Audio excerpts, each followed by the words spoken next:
एक राजा जो भगवान शिव की भक्ति करते हैं, परम भक्त हैं, शिव भक्त हैं, नित्य शिव की उपासना करते हैं, जब तक भगवान शिव की पूजा न कर ली तब तक अपने राज्य का, अपने राजपाट का कोई कार्य नहीं करते।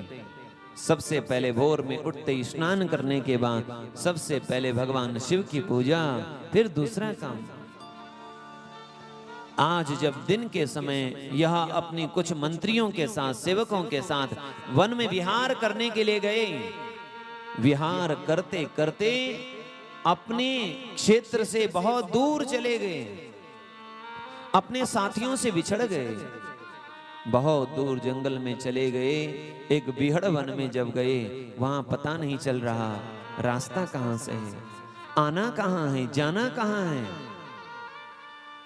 घोड़े पर बैठे हुए अकेले यह राजा चारों ओर देख रहा है। ऊपर देखा तो सूर्य अस्त होने वाला है, थोड़ी ही देर में अंधेरा होने वाला है। यदि मुझे कहीं जगह नहीं मिली तो जंगल में रात्रि के समय मुझे ऐसे ही पेड़ के नीचे रहना पड़ेगा। थोड़ी ही दूर जब आगे गए तो एक भिल्लों का गांव दिखाई पड़ा। राजा को आशा जगी, कोई गांव है, मुझे रहने के लिए आज जगह मिल जाएगी। राजा उस गांव में प्रवेश किया। एक भिल्ल के घर के आगे जब गए तो भिल्ल ने उनका स्वागत किया। कोई अतिथि आया है तो अतिथि देवो भव, अतिथि भगवान का ही एक रूप है। इस भाव से भिल्ल ने उनका अभिवादन किया, अपनी घास की झोपड़ी में ले गए। खाने के लिए उनके पास जो जंगल से लाए हुए पत्र पुष्प थे वो खिलाए, जो फल थे वो खिलाया। रात्रि के समय राजा ने उन्हीं के वहीं विश्राम किया।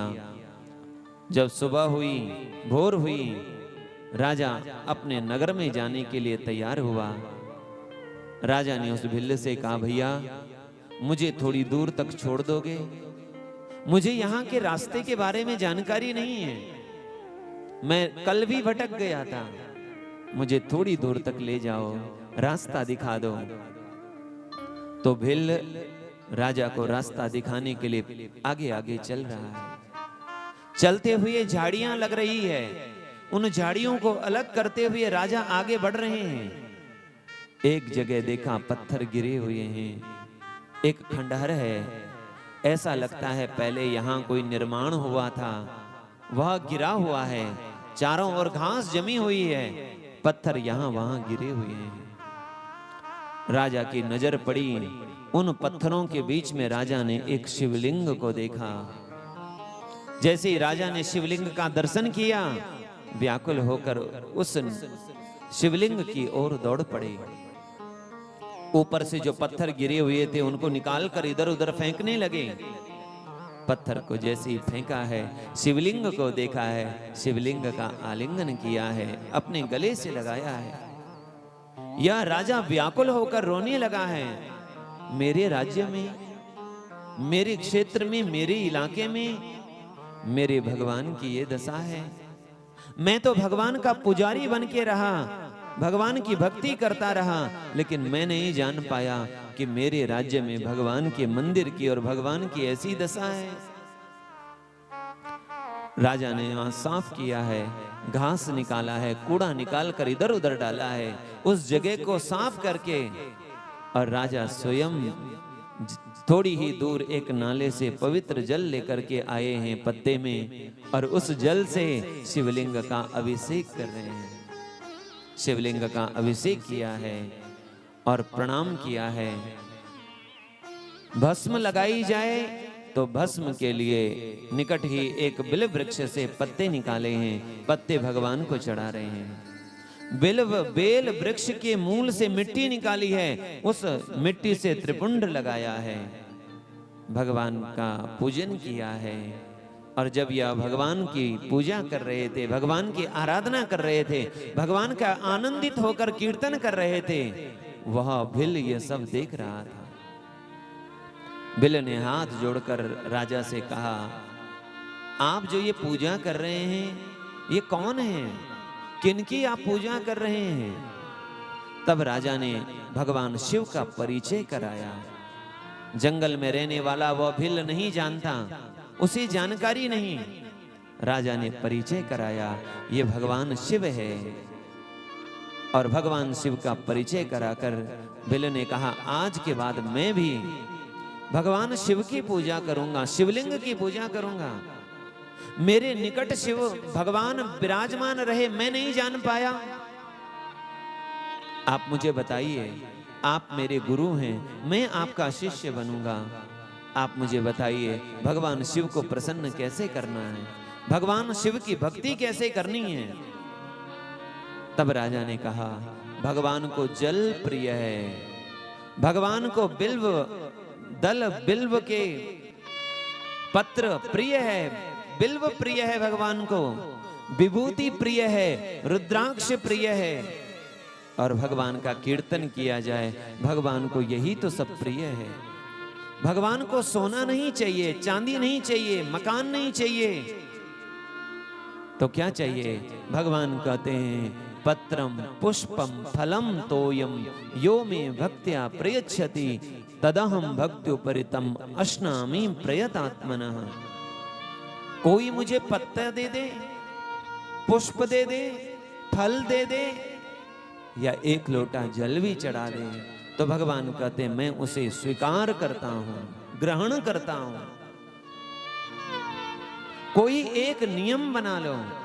भिल्ल ने कहा, मैंने नियम बना लिया, मैंने संकल्प कर लिया, आज के बाद तब मैं कोई अन्न ग्रहण करूंगा जब पहले भगवान शिव को विभूति चढ़ा दूं। आज के बाद नित्य में चिता का भस्म भगवान शिव को अर्पित करूंगा, ये नियम धारण करता हूं। ये नियम धारण करके राजा तो वहां से चले गए, पर यह भिल्ल रोज नित्य अपनी उपासना करता है, भगवान शिव को प्रसन्न कर रहा है, भगवान शिव की पूजा करता है, आराधना करता है।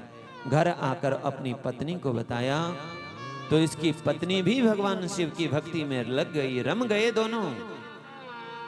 रोज का यही नियम, स्नान करने के बाद दूर दूर तक जाता, जहां भी चिता में कहीं भस्म होती, भस्म लेकर आता और वह भस्म भगवान महादेव को अर्पण करता, समर्पित करता।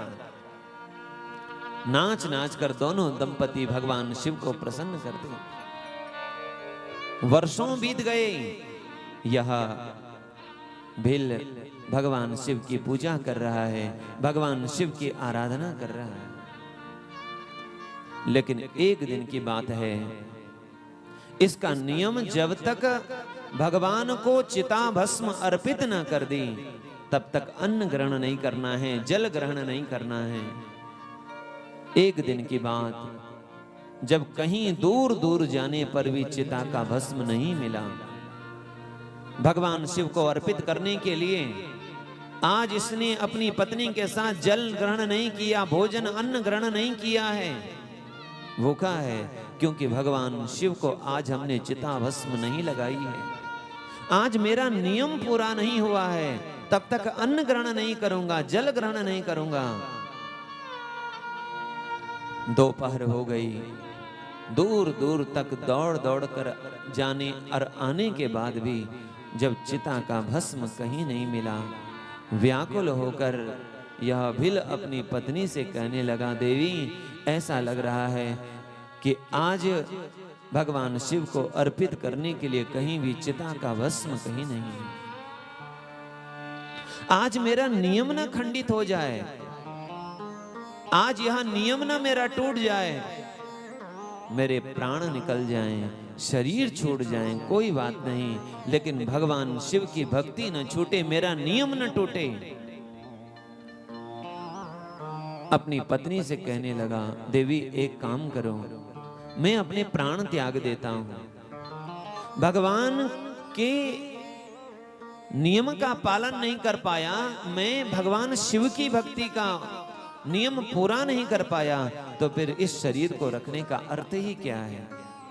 मैं अपने शरीर का त्याग करता हूं, मरने के बाद आप मेरे शरीर को जला देना और शरीर को जलाने के बाद जो राख निकलेगी, उस राख से, चिता के भस्म से आप भगवान शिव का अभिषेक करना, मेरा नियम पूरा हो जाएगा। पत्नी कहती है, मैं आपके मरने के बाद विधवा हो जाऊं। विधवा होना एक स्त्री के लिए अच्छा नहीं माना गया। आपसे पहले मेरी मृत्यु आए, मैं मर जाऊं, ये उचित है, और फिर नियम तो आपका है। अच्छा होगा कि मैं अपने प्राण त्याग दूं। मेरे प्राण त्यागने के बाद आप मेरे शरीर को जलाने के बाद चिता भस्म से आप भगवान को प्रसन्न करना, आपका नियम रह जाएगा।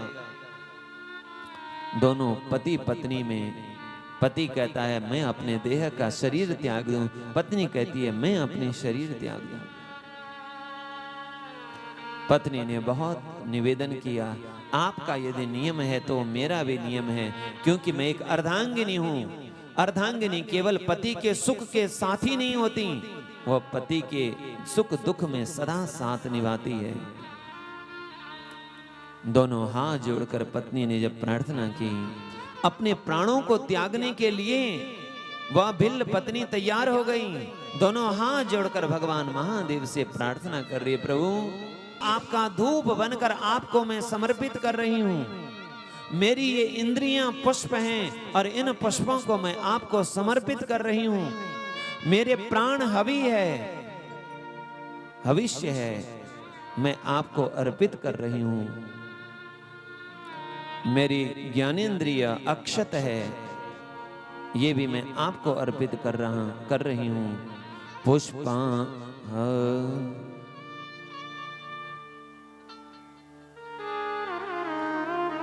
पुष्पाणि सन्तु तव देव ममेन्द्रियाणि, धूपो गुरुर्वपुरिदं हृदयं प्रदीपः,